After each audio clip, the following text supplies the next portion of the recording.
Aga pa, it's not time yet. I know you wanna go. Ride a car, go to the soccer field, and walk, and sleep a lot. But still early. Gotta wait for 20 minutes. Oh, let's go! Come on! Let's go!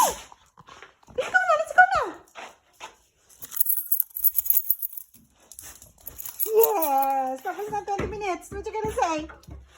Ah. Yeah! Hurry! Hurry! Hurry up! Hurry up! Let's go! Let's go!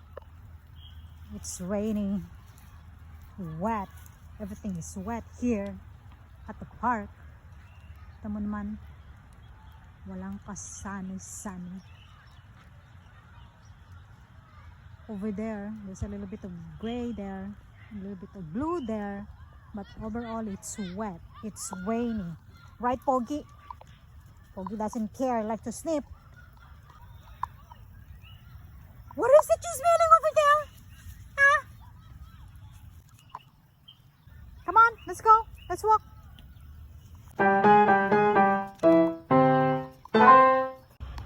Lakad-lakad muna kami ni Pogi here at the park. Oh my God, nag-bathroom na siya. Buti na lang, nandito sa may kasukalan nag-bathroom.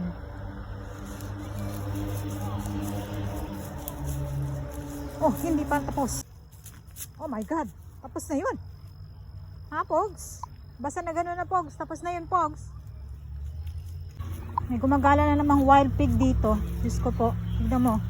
Binungkal yung mga lupa. Sa lawak ng park na to, merong part na walang fence. So, yung mga wild pig, yung mga baboy damo, nakakapasok dito sa park at nagbubungkal sila ng lupa. Oh my God. Wild pig, tignan mo yung ginawa nila, binungkal, oh. Naku, grabe na trabahuin naman to ng mga nagyayard. Nagki-clearing ng yard. Pahirapan na naman to, paano na i-weedwalk yan.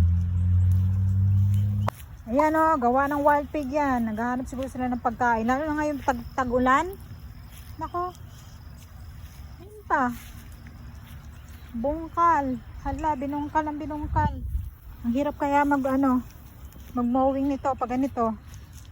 Yan, binungkal din. Diyos ko po. Yun pa sa loob. Naamoy ni Pogi yan. So may kakaibang species na nagbungkal itong lupa. Sige.